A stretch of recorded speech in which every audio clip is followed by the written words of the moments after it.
I moved to the US and spent 7 years building a life with my boyfriend. We talked about our future together. But when my job was suddenly at risk and I hinted at marriage, he ripped the mask off and said something that shattered me worse than any betrayal ever could. I'm Naya, 32 years old, female. I moved to the US from Indonesia 7 years ago for grad school, chasing the kind of dream that makes your parents beam with pride while quietly praying you don't lose yourself in a foreign country. I landed in a little college town in Pennsylvania with 2 suitcases, an accent I was self-conscious about, and a stubborn fire in my chest that I wasn't going to waste this chance. That's when I met Ethan, 34 years old, male. We clicked almost immediately. He was the first person who didn't treat me like some exotic outsider or an immigration case study. He was funny in this dry, sarcastic way, but soft where it mattered. Like when he helped me through my first snowstorm because I had no idea how to drive on icy roads, or when he'd leave sticky notes on my desk during finals. You got this, superstar. We became inseparable fast. I wasn't just in love with him. I was safe with him. For someone who was oceans away from family, that safety meant everything. For 7 years, I built my life around him. We went through graduation together, survived those terrifying first jobs out of school, moved into a shoebox apartment with peeling paint and a leaky sink, and then to something better once I got a solid job in my field. We talked about the future constantly. Marriage, kids, a house with a backyard for the dog he always said we'd adopt someday. Every time I asked, "Oh, are we on the same page?" he'd smile, kiss my forehead, and say, "Of course we are." And I believed him. But there were cracks, subtle at first. He'd get weird whenever I brought up the logistics of marriage. Not the romance, but the paperwork, the legal part of it. He'd brush it off with jokes about not wanting to ruin a good thing with government forms. And I laughed too. Because what else do you do when the person you trust most in the world shows you a glimpse of hesitation? You laugh, and you bury it. Fast forward to last month. My company announced layoffs, outsourcing to India. My stomach dropped because on an H-1B visa, a job loss isn't just a job loss. It's a countdown clock. I had 60 days to either find new sponsorships or pack up 7 years of my life and leave. 7 years of memories, of love, of believing I was building something permanent with Ethan. I thought our anniversary dinner would be the perfect moment to bring it up. 7 years together, 7 years of proving I wasn't going anywhere. I wore the dress he bought me last Christmas. I rehearsed the words in my head 100 times. Let's get married. Let's do this for real. Instead, what came out of his mouth shattered me. He leaned back, looked me dead in the eye, and said, "I can't marry you until you get your green card. I need to know you're not just using me as a visa mule."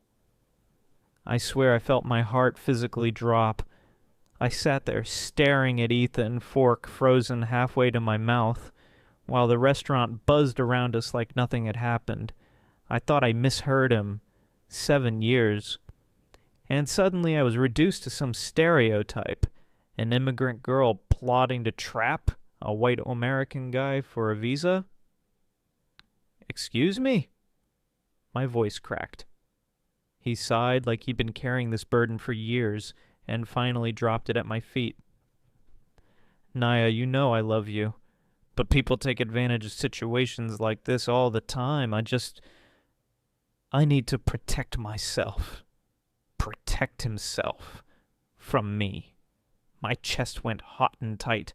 I reminded him of everything we'd shared, how I'd been there when his dad had surgery, how I picked up side gigs tutoring just to help cover rent when his hours got cut, how I never once made him feel less than even though I ended up out-earning him later on. How many times had I put his comfort above my own, just so he knew he wasn't alone in this world? And now I was the threat. But the worst part wasn't even his words. It was the way he said them, like he'd rehearsed. Like this wasn't a sudden fear, but a quiet suspicion he'd carried for years. I asked him point blank, "So what happens if I lose my job and have to leave the US? Would you come with me to Indonesia?" His face twisted, almost like he was disgusted by the idea. "Naya, I can't just pick up and move halfway across the world. My career, my family, my whole life is here." That's when it hit me. This was never mutual. For me, our life was about building together no matter where that took us. For him, it was about me fitting neatly into his world, as long as I didn't ask for too much. When I suggested therapy, he scoffed, said couples who needed therapy were already doomed. When I pressed, he threw down an ultimatum. "Maybe you should quit your job. It just takes some time. Focus on us for once instead of your career." Focus on us? After everything I'd done, every compromise I'd made, every dream I'd put on hold? That was the moment I realized Ethan didn't see me as a partner. He saw me as someone who should orbit around his comfort zone, never asking him to stretch, never challenging him to grow. We finished that dinner in silence. He paid, we drove home, and when we walked into our apartment, I felt like I was stepping into a stranger's space. I couldn't sleep that night. I lay there next to him, staring at the ceiling, thinking about how my entire adult life in America was tangled up in this man who didn't even trust me after 7 years. And the more I thought, the clearer it became. Trust broken. This deeply doesn't get fixed.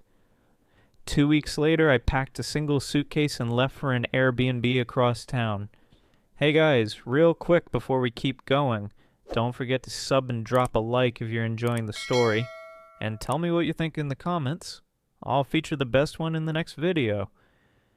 Leaving Ethan wasn't neat or quiet. I thought it would be just me slipping out with my suitcase to whisper goodbye to the life I'd built. But Ethan doesn't do quiet when he feels out of control. The first few days in the Airbnb were weirdly peaceful. I had space. I had silence. I cried myself to sleep, sure, but it was honest grief instead of the suffocating half-life I'd been living in our apartment. For the first time in weeks, I didn't feel like I was begging for scraps of reassurance from someone who'd already made up his mind about me. Then the calls started. At first, Ethan kept it civil. "Let's just talk. You're overreacting. Don't throw away 7 years over one fight." But when I didn't fold, his tone turned sharper. He accused me of being dramatic, of being selfish, of running away just because things got hard. I reminded him things weren't hard because of the layoffs. They were hard because he made me feel like a criminal in my own relationship. That's when he escalated. I came back to the apartment one afternoon to grab a box of my books. He was there, waiting. He wasn't yelling yet, but there was this wild, restless energy about him like he'd been pacing for hours. His eyes darted around the room while I packed, and then out of nowhere he snatched the box out of my hands and dumped everything on the floor. Books thudding, pages bent, my life scattered in a heap. "You're not taking these until we figure this out," he snapped. I froze. "Ethan, they're just books." "No, they're ours. This place is still ours." His voice cracked on that word, and then suddenly he wasn't angry. He was sobbing. Ugly, desperate sobs, like I'd already died. He sank to the floor, clutching one of my journals to his chest like it was going to stop me from walking out. And for a split second, I almost caved. I almost dropped down next to him and promised I wasn't going anywhere. But then I remembered that the anniversary dinner. I remembered Visa Mule. I remembered how quickly he'd chosen suspicion over trust. So I pried my journal out of his hands, shoved what I could into my bag, and walked out. His cries followed me down the hallway, echoing off the walls. By the time I reached my car, my hands were shaking so bad I could barely get the keys into the ignition. That night he texted me nonstop. Screenshots of our old photos together, voice notes of him crying, even a picture of the dinner table where we used to eat captioned, "This is what you're destroying. It wasn't love anymore, it was possession." And I knew then, Ethan wasn't going to let me go gracefully. I should have known Ethan wouldn't just let me walk away. The man thrives on control, and me leaving cracked something in him wide open. It started small. Anonymous Instagram accounts popping up just to watch my stories. A Venmo request from him for emotional damages. 7. I almost laughed at that one until I realized it wasn't a joke. He was dead serious. Then it got worse. One night around 2 a.m., I woke up in the Airbnb to this faint knocking sound. My stomach turned ice. When I peered through the peephole, Ethan was standing there, hood up, swaying slightly like he'd been drinking, holding a framed photo of us from our 3rd anniversary. The one where we were at Niagara Falls, drenched from the mist, laughing. He didn't say anything, just stood there tapping the glass against the door. Tap, tap, tap, like a metronome synced with my racing heart. I called out, "Ethan, go home, I'm calling the police." That set him off. He smashed the photo against the door, shards raining onto the welcome mat. 7 years, Naya! 7 years, and you think you can just erase me? His voice cracked, wild and sharp enough to wake the whole building. I was shaking so bad I could barely hold my phone steady, but I dialed 911 anyway. By the time the cops arrived, he was gone. Just broken glass and silence. The next morning I got a text from him. "Hope the neighbors enjoyed the show. You made me do this." That line gutted me, because it wasn't just anger anymore, it was blame. He was rewriting the story in his head so that everything he did was somehow my fault. And of course, his friends piled on. Word got around our circle fast.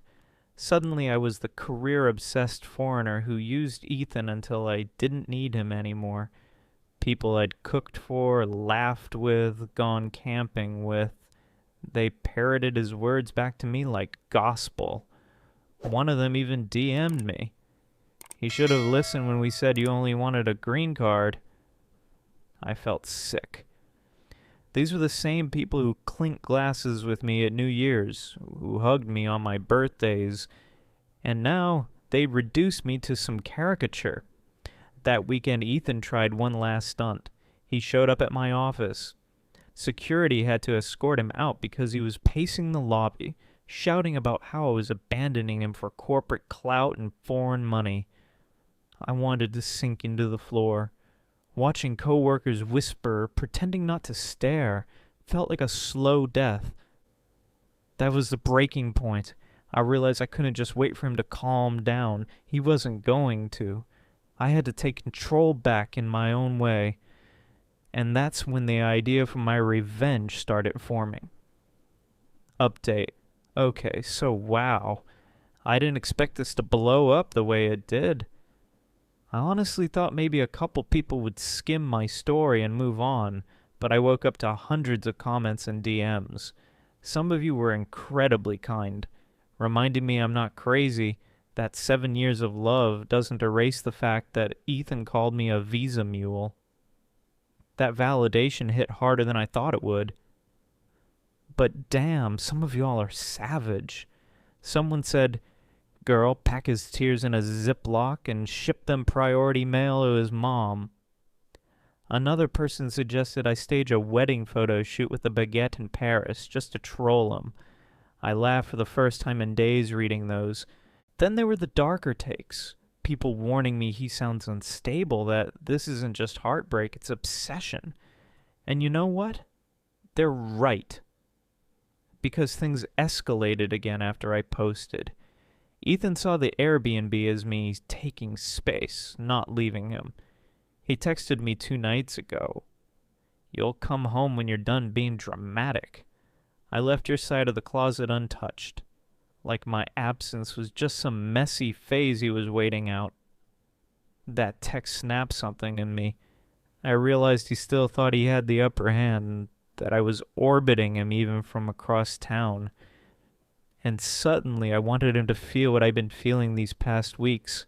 Powerless, dismissed, reduced to a caricature. So I planned my own kind of goodbye. It wasn't money or slashed tires or anything cliche.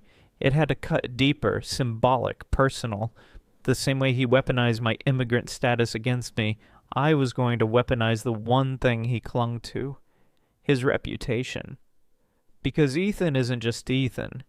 He's Ethan, the dependable guy. The one his coworkers trust, the one his parents brag about at church, the one his friends think they can count on for stability. He thrives on that image, and I knew exactly how to crack it. I reached out to a few mutual friends, the ones who hadn't swallowed his visa mule narrative. I told them everything. The 2 a.m. knocking, the smashed photo, the public meltdown at my office.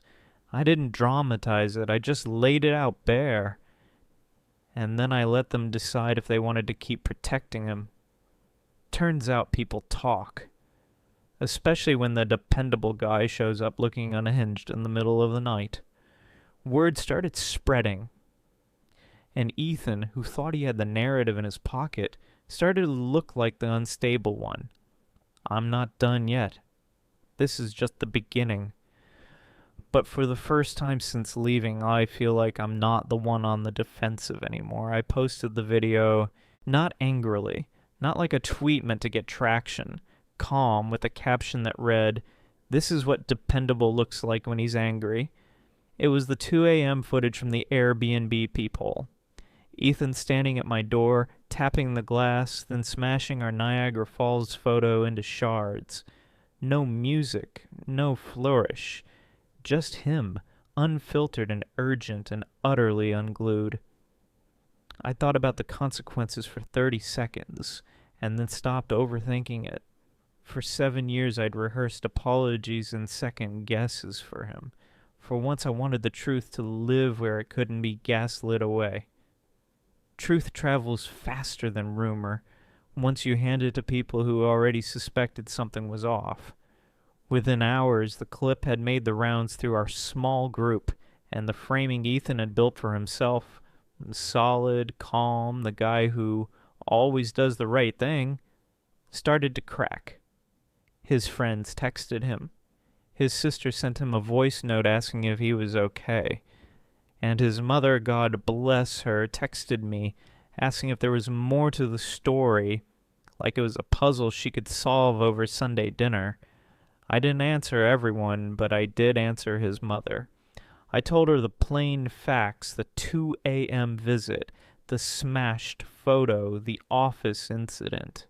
I sent her screenshots of the text where he called me a visa mule. I sent the messages I'd been too afraid to voice for weeks, because speaking them in front of someone who loved him was different than fuming alone at 3 a.m. Then I did something I'd rehearsed in my head 1,000 times and never had the courage for. I scheduled a friends and family dinner on a Sunday evening at a restaurant near his parents' house.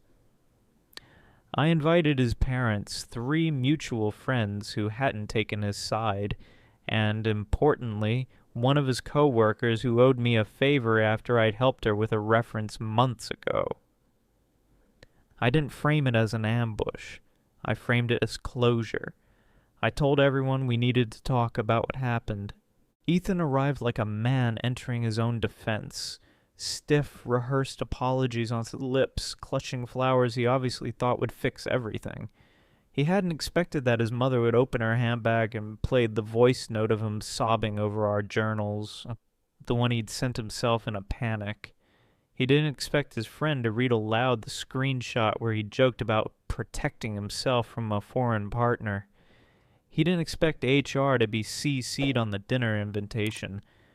I'd forgotten to mention that detail. or the coworker I'd invited to wear a blue badge that identified her as from People Ops. I watched his face go from confident to startled to a slow crumple. His voice rose. He accused me of character assassination. He lunged toward his phone to call someone, and one of his friends, finally seeing the pattern, stood up and told him to stop theatrics and leave. The physicalness of it made my chest ache. He slammed his palm on the table so hard that a wine glass toppled and cracked. He grabbed the framed photo from his jacket and hurled it across the room. It shattered against the wall in a way that felt symbolically clean. People gasped. His mother whispered his name like a prayer. His sister covered her face. After that night, silence did what accusations never could. Ethan's reputation at work slipped. People Ops opened a behavior file. Mutual friends stopped taking his calls. His parents invited him for talks that were more stern than comforting. He spiraled into bigger, louder performances, posting rants, showing up to my old apartment to drag out our things in front of neighbors, leaving a voicemail so frantic it bordered on a threat. He vandalized our hallway one night, graffiti with my name and the slur he used, but the building's security camera, which I had quietly given to the lawyer friend I confided in, recorded him in the act. That clip went to the same 3 people who mattered most: his manager, his parents, and his closest friend. This is not about me enjoying his fall. It's ugly watching someone you once loved peel themselves apart. But sweet? Yes, because the only weapon he'd used against me for years was a narrative. He'd painted me as transient and transactional to protect himself. I took his brush away and painted back, and watching him lose the safety net he'd knitted with assumptions felt, for the first time, like reclaiming my life. Update. Y'all, the comments and DMs have been wild. Some of you suggested elaborate pranks. I love the baguette in Paris idea, it's funny. Others warned me to document everything and stay safe. A handful of folks said to lawyer up, which I did, because boundaries are boring until you need them enforced. Someone messaged that revenge is a small meal, best served cold. I think it's served honest. I'm tired, bruised in ways money can't fix, but I'm not broken. France already feels less like an escape and more like a horizon. Ethan's chaos made my exit plan urgent, but it also made choosing freedom feel inevitable. After the restaurant implosion, Ethan's unraveling went from loud to dangerous. It wasn't just my story anymore, it was spilling into his world, poisoning everything he touched. At work, People Ops didn't fire him outright, but they placed him on probation. That hit him hard. Ethan lived for being the reliable guy. I know because a former coworker slipped me a message. He's not himself here. Always pacing, muttering, keeps saying you ruined his life. And maybe I did, but only by telling the truth. The last straw came when he showed up at my Airbnb again, this time not alone. He brought 2 of his friends, the ones who'd called me a visa mule.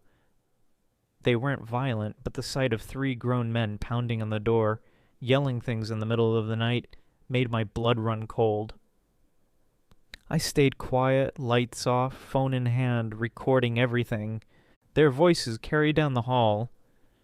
She's hiding. 7 years and she throws it away for a visa. Come out and face us, Naya. I didn't move. I let the footage speak for me. The next morning, I sent the video straight to management at his company and to his mom. No caption this time. Just silence. And that silence did more damage than shouting ever could. Within a week, Ethan was asked to resign. His mother texted me one line. We're so sorry, but the part of me that still remembered our first snowstorm, our sticky note love letters, our shoebox apartment, that part still hurt. I didn't want to crush him. I just wanted out. I wanted my life back. And France.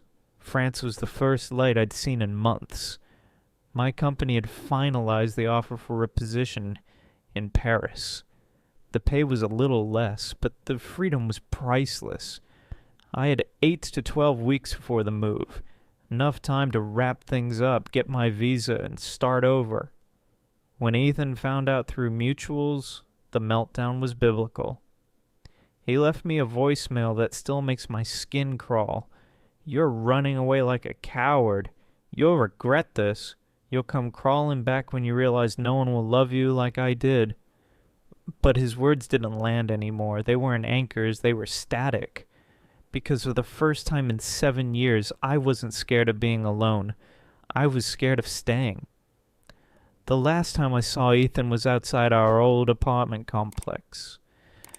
He was sitting on the curb and holding that same shattered photo frame from Niagara Falls. Glass long gone, just the bent metal border in his hands. He didn't look at me, didn't say a word, just sat there rocking slightly as I drove away. It felt like a funeral for something that had died long before I admitted it. I boarded my flight to Paris with one carry-on and one check bag. 7 years in America, and it all came down to 2 pieces of luggage. I thought I'd cry saying goodbye to the life I'd built, but the tears never came. Just a strange stillness, like my body already knew this wasn't an ending. It was a beginning. France wasn't some fantasy reset button. The job offer wasn't glamorous. It came with a slight pay cut. The apartment I'd lined up was a cramped walk-up in the 11th arrondissement, nothing like the glossy Instagram reels. But it was mine, my choice, my freedom. Ethan tried one last time the night before I flew, an email with the subject line, "One last chance." Inside, just a few lines. "We can fix this. Stay. Don't throw us away." I didn't reply. Because what he called us was gone the second he decided I was a visa mule. Love doesn't survive suspicion like that. Trust once broken doesn't get patched with apologies typed at 2 a.m. The first week in Paris felt surreal. The language barrier, the jet lag, the chaos of moving. It should have been overwhelming. But every challenge felt lighter because no one was hovering over me with accusations. I wasn't walking on eggshells anymore. I could burn my dinner and laugh about it. I could get lost on the metro and feel exhilarated instead of ashamed. I could be Naya, just Naya. Not Naya the foreigner, not Naya the girlfriend, not Naya the threat. A few weeks in, I sat at a cafe with my new coworkers, sipping bitter coffee that made my eyes water. Someone asked why I moved to France. I hesitated, then said, "Fresh start." And for the first time, those words didn't feel like a cover story. They felt true. I still dream about Ethan sometimes. Not the nightmare parts, the glass breaking, the pounding on doors, the voice messages. I dream about the softer parts, sticky notes, snowstorms, laughing at bad TV in our shoebox apartment. And when I wake up, I let myself feel sad for a minute, because I did love him. I loved him deeply. But then I remember the silence of my Paris apartment, the keys on my own table, the life that's finally mine to live without asking permission. And I realize love isn't enough when it's built on doubt. The revenge wasn't in humiliating him or even in watching his reputation collapse. The revenge was stepping off that plane, breathing in a new country, and knowing he'll never again have the power to make me question my worth. 7 years together ended with shattered glass and accusations, but my story didn't end there. It began again in Paris, with me finally free. If you liked the video, subscribe to the channel and like it. You can also watch more shocking stories in the playlist.